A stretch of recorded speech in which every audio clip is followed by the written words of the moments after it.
Back, Dean Obeidallah Show. We're live here Monday, October 21st. People on hold, we're going to take calls, but right now, so happy to have on, it's been too long, Congressman Jamie Raskin, a Democrat representing Maryland's 8th Congressional District, ranking member on the House Committee on Oversight and Accountability. Of course, he was a lead impeachment manager in the second impeachment of Donald Trump and on the January 6th committee. Congressman Raskin, so nice to see you, my friend. It's been a while. I'm delighted to be with you, Dean. Thank you for having me. Sure, of course. So look, let's talk. Let me just ask your reaction, just big picture. You were on the January 6th committee. You were an impeachment manager. How does it, what is your reaction just to watch that Donald Trump is neck and neck with Vice President Harris, considering you know everything Trump did, that the man attempted a coup, he incited the January 6th attack, and has pledged to pardon the terrorists who attacked our Capitol and beat up police officers? Well, we saw that when we got over to the Senate in the second impeachment trial, that the Senate didn't do its job. To be more specific, the Senate Republicans didn't do their job. Mitch McConnell said that Donald Trump was practically and morally responsible for everything that happened, but he asserted that there was no jurisdiction to try a former president, which was an absurd legal objection that was dispensed with on the first day of trial. So by going back to that, he and 20 other Republican senators who invoked that rationale essentially engaged in the greatest act of jury nullification in American history. So the Senate didn't do their job. The Republican Party didn't do their job. The Supreme Court, which is now remade in Donald Trump's MAGA image, did not do their job. In fact, they've constructed a whole new legal doctrine that the president can commit felony crimes and not be prosecuted for them if they're under the rubric of the core functions of his office. So the Supreme Court didn't do their job. So it really all comes down to the people. And I've got a lot more faith in the people than in any of those institutions. And I do think that in the final rounds here, that common sense is going to prevail. If we had a national popular vote for president instead of an electoral college, this thing would not be close. And remember, Hillary beat him by 3 million votes. Biden beat him by more than 7 million votes. And Kamala's probably going to beat him by 9 or 10 million votes. But still, we've got to deal with, all of these anti-democratic institutions and practices like gerrymandering, voter suppression, the electoral college, the filibuster, right-wing judicial activism, and so on. So I've not lost my faith in democracy, but we need some serious reforms so that democracy can actually work in America. Yeah, I haven't lost my faith. I feel like I'm clinging to it more dearly at this moment. Like this, we got to protect this. We can't be the ones that we lose it on our watch. I would really feel bad if after World War II, people went across the ocean to fight fascism and preserve our rights, and others have sacrificed so much. And they're like, yeah, those guys in 2024, they really let everyone down. I'm like, oh, that would not be good. So we can't do that. Yeah, I'm with you on it. And there's a lot of propaganda out there and a lot of people who watch only Fox News or even, organs further to the right than that.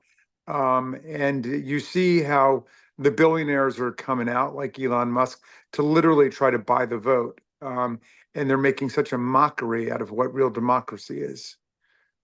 Yeah, and speaking of Elon Musk, I mean, now he's offering. It was $47 and $100. Now it's up to $1 million, which I imagine he's not doing if he doesn't feel desperate. Like whatever he's seeing, like he's in charge of Pennsylvania. He's the warlord for the campaign in Pennsylvania, the tribal chief in the feudal system they envision. And it really feels like, Congressman, some kind of throwback to the Gilded Age. I'm reading a book all about Vanderbilt and about Rockefeller and what was going on in J. Pierpont Morgan. And this Gilded Age where money and the corruption and the oligarchs ran everything. I'm hoping there's going to be a backlash where the average person, the right and the left, come together and say, big money has to leave our politics. We can't have it. Our vote has to matter more and our voice has to matter more. The right wing has replaced an economy where everybody gets health care and everybody can work and everybody has access to decent environment with a casino economy. And that's what they believe in. And they're doing the same thing to our politics. Instead of having a politics where we actually debate issues and talk about policy and have meaningful discussion, they want to destroy all of that, destroy policy platforms, destroy discussion, and instead turn it into a big raffle. run by a billionaire. Just go and give them your name and your address and sign their petition. They'll be in touch with you. And it's just such a fundamental prostitution and corruption of what one person, one vote democracy should be about. It is. I'm telling Congressman Jamie Raskin. It's so on our face with Elon Musk, and also the articles by the other billionaires. Three different billionaires gave Trump together $220 million, and it's all legal. I mean, in the old days, is what had to be in a suitcase and you put it under a table. Now it's right in our face. And what is the best way? Is it a constitutional amendment, which is really hard to do? Is it expanding the Supreme Court? What's the best way to get at Citizens United, to get it to have a system where the big money can leave our system? What's the best way to do it? Well, Citizens United and Buckley versus Vallejo produced this system where every corporate treasury in America is converted into a political slush fund for the CEO, and where they can go out and try to purchase public office. Nonetheless, we still, at least nominally, have laws against bribery, and you're not allowed to bribe people to vote. You're not allowed to bribe people to register to vote. And so I think that Elon Musk has crossed the line here, and I hope that people will begin to blow the whistle on that, and that people in law enforcement will check it out. But I don't think you can take $1 million and say, everybody come and sign my petition, but you got to register to vote first. And as long as you register to vote, then you will be entered into a drawing where you could win $1 million.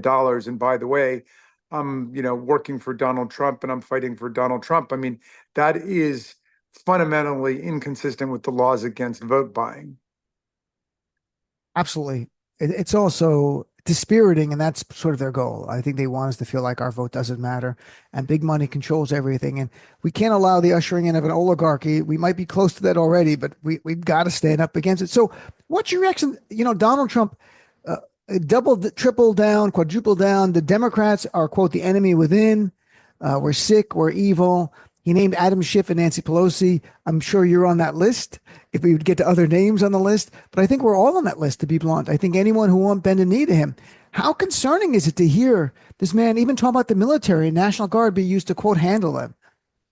Well, I mean, the authoritarians are on the march all over the world, and they're all on Trump's side. I mean, the autocrats in Moscow and in Hungary and in China and Kim Jong-un and North Korea. I mean, all of them are lined up with Trump, with the kleptocrats and the plutocrats in Mar-a-Lago and the theocrats in MAGA. They're all advancing kinds of government that are fundamentally at odds with democracy and where we are. And so this is a moment of tremendous challenge to democracy, but there's way too much civic self-respect in America to fall for all of the con games and all of the corruption. And I've been out on the road, Dean. I've been to 27 different states and the District of Columbia, and there are huge Democratic crowds forming everywhere with people who have a very profound understanding of exactly what's at stake in this election in terms of people's freedoms, and then generally the democratic system, which is necessary for us to have any freedoms at all. Because the moment that they take democracy away, there's no way we can defend any of our freedoms against the kind of things you're talking about. It'll be like Putin just throwing people in jail, poisoning people, arresting people without cause. Look what they did to Michael Cohen, who was Donald Trump's own lawyer for more than a decade. And when he left the cult and said he didn't want to be part of it anymore, Trump and William Barr had him put in solitary confinement for more than 2 weeks because he wouldn't sign a statement that he wouldn't write about Donald Trump. He wouldn't write a book. And a federal judge was so outraged, said this was absolute First Amendment retaliation, and ordered that he be released. The Supreme Court just denied cert in that case. But I mean, this is where we're headed, where they've turned the guy into, they've turned, the presidency into something that is superhuman and beyond criminal prosecution. They've literally said you can commit felony crimes as president. And if it's under the auspices of the core functions of your presidency, there's nothing that can be done about it. So if you take one core function, for example, the granting of pardons, which is totally under the president's control, there's no reason Donald Trump couldn't just go on eBay and start selling pardons to the highest bidders because he couldn't be prosecuted for that.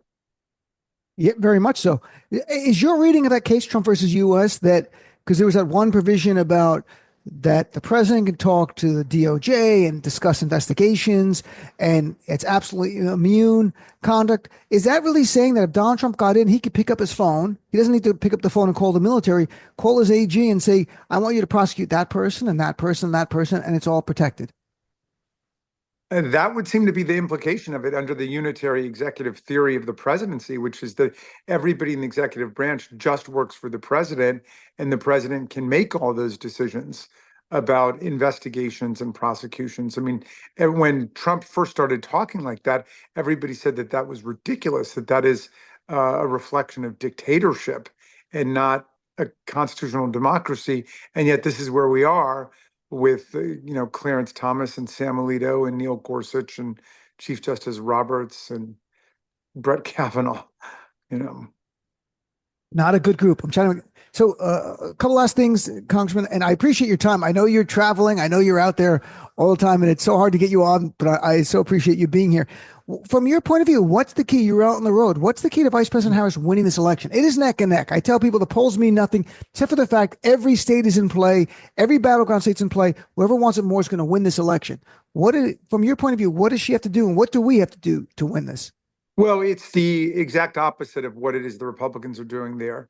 It's all about manipulation, propaganda, giveaways, raffles, lotteries. It's smoke and mirrors, and it will lead to more disaster.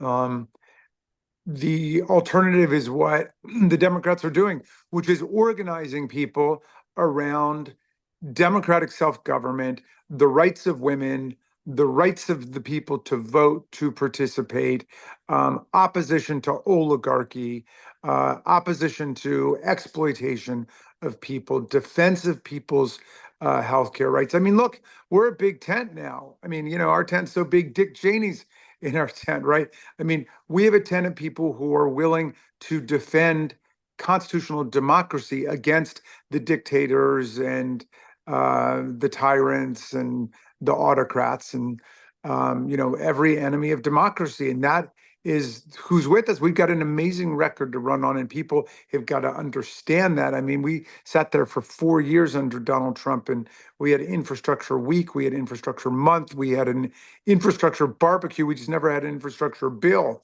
And Joe Biden and Kamala Harris got elected, and we got it in the first week, and we passed in the first month a $1.2 trillion investment in the roads and the bridges and the highways, the ports, the airports, trail, rail, rural broadband. The Democrats did that because we're talking about real solutions to real people's problems. So for us, government is an instrument for investment in the common good, the public interest of all the people. For them, government is an instrument of money making for the guy who gets in and his family and his corporations and the billionaire oligarchs who sponsor him. It's a completely different sense of what government and society should be like. So we're really fighting for democracy. And remember, it's not close in terms of the numbers.